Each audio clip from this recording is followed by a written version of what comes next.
शंकर भगवान की जय। नमः शिवाय, ओम नमः शिवाय, हर हर नमः शिवाय। दक्ष को शिव प्रदेश। दक्ष विष्णु जी से बोला, मुझे बड़ा डर लग रहा है प्रभु, आप यज्ञ स्वरूप हैं, आप जैसे भी हो इस यज्ञ की रक्षा कीजिए। विष्णु जी ने उसे समझाया, हे दक्ष, तूने शिव जी से वैर क्यों मोल लिया? ये उसी का फल है। पूज्य जनों का अपमान करने से पग पग पर आपत्तियाँ आती हैं। अब भी समय है, तुम प्रसन्नतापूर्वक शिव जी की पूजा करो। तुम्हारी इस अनीति से के कारण मेरा प्रभाव भी क्षीण हो गया। विष्णु जी के समझाने पर दक्ष का मुंह उतर गया और वो चुपचाप पृथ्वी पर बैठ गया। उस समय वीरभद्र अपनी सेना से वहाँ पहुँच गया। उसकी सेना ने सभी दिशाएं व्यक्त हो गई। उसकी सेना से सभी दिशाएं व्यक्त हो गई। पृथ्वी, समुद्र आदि सब कांपने लगे। उस भयंकर दृश्य को देखकर दक्ष अपने मुख से रुधिर की उल्टियाँ करने लगा। इस पर वे पुनः विष्णु जी की शरण में गया, परंतु वीरभद्र को देखकर श्री हरि ने दक्ष से कहा, ये शंकर का गण है। इसकी विशेषता ये है कि ये शिव जी के शत्रु का अवश्य नाश कर डालता है। इसे कोई भी नहीं रोक सकता। निस्संदेह तुम्हारे साथ ये मेरा भी नाश कर देगा।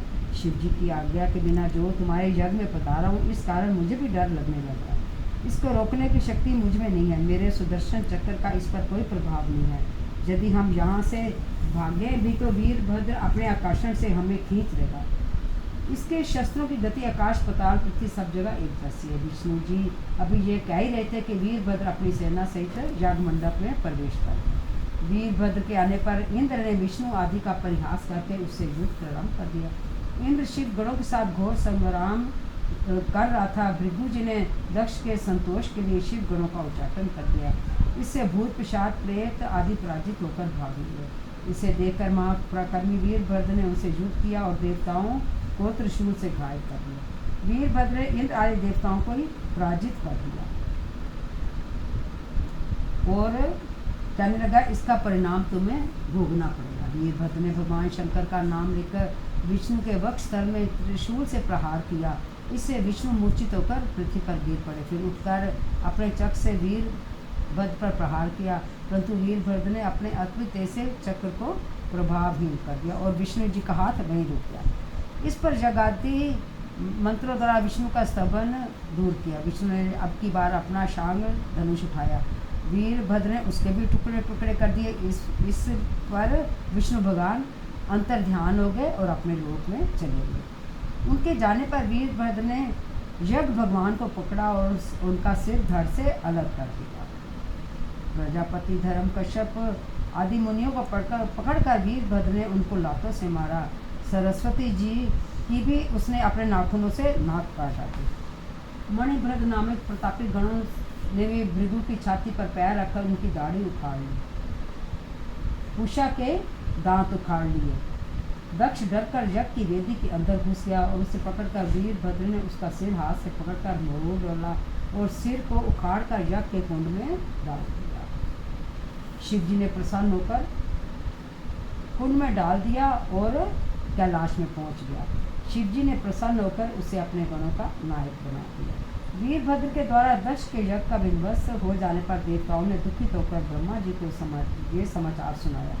ब्रह्मा जी ने कहा, देवताओं का दुख कैसे दूर करूं? दक्ष भी जीवित हो जाए और उसका यज्ञ भी संपन्न हो जाए। इसके बाद ब्रह्मा जी विष्णु लोक में जाकर विष्णु जी की स्तुति करने लगे। विष्णु जी ने ब्रह्मा जी से कहा, दक्ष ने अपराध किया क्योंकि उसने यज्ञ में शिव जी का भाग नहीं पाया।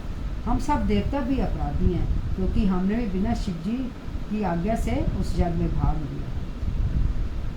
अतः विष्णु जी बोले, आप सब लोग शिव जी की शरण में जाओ, नहीं तो प्रलय हो जाएगी।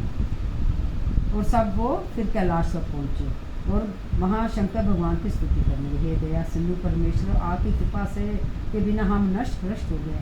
हे भगवान शंकर, हमारी रक्षा कीजिए। हे स्वामी, इस यज्ञ को हम फिर से करना चाहते हैं। इस प्रकार बार बार विनती करके ब्रह्मा विष्णु शिव जी के चरणों में गिर पड़े। देवताओं की स्तुति से शिव जी प्रसन्न हो गए। उन्होंने कहा, हे देवताओं, मैं तुम्हें क्षमा करता हूँ। जहाँ तक दक्ष के यज्ञ का प्रश्न है, उसे मैंने विध्वंस नहीं किया, अब तो उसके कर्मों से ऐसा हुआ है। दक्ष ही यज्ञ का सिर है, अब उसका सिर बकरे जैसा होगा। भृगु सूर्य के नेत्रों से यज्ञ निरीक्षण करेंगे। पूषा के टूटे दांत जुड़ जाएंगे। भृगु की दाढ़ी बकरे की तरह ही। मेरे गणों के द्वारा मारे गए सभी देवताओं के साथ शिव जी को स्थान कर दो जहाँ दक्ष का निर्जीव शरीर पड़ा था। दक्ष के शरीर में बकरे का सिर लगाकर उसे जीवित कर दिया। दक्ष ने उठकर प्रसन्न चित्त से भगवान शंकर का वादन किया और स्तुति की। दक्ष की स्तुति से भगवान शंकर प्रकट हो गए। ब्रह्मा जी बोले, इसके बाद मैंने और भगवान विष्णु एवं इंद्र आदि लोकपालों ने भगवान शंकर की स्तुति की। सबकी स्तुतियों से प्रसन्न होकर भगवान शिव ने दक्ष का, हे दक्ष, तुम मुझे परमेश्वर मानकर ज्ञान प्रायण होकर कर्म करो। तुम ये बात समझ लो कि मैं ही समस्त संसार का एकमात्र सृष्टा विष्णु भक्त को मेरी निंदा नहीं करनी चाहिए। मेरा भक्त भी विष्णु की निंदा ना करे। यदि कोई ऐसा करेगा तो दोनों श्राप से तत्व को प्राप्त नहीं करेगा। दक्ष प्रसन्नतापूर्वक शिव जी के नाम का जप करने लगा। बोलो शंकर भगवान की जय।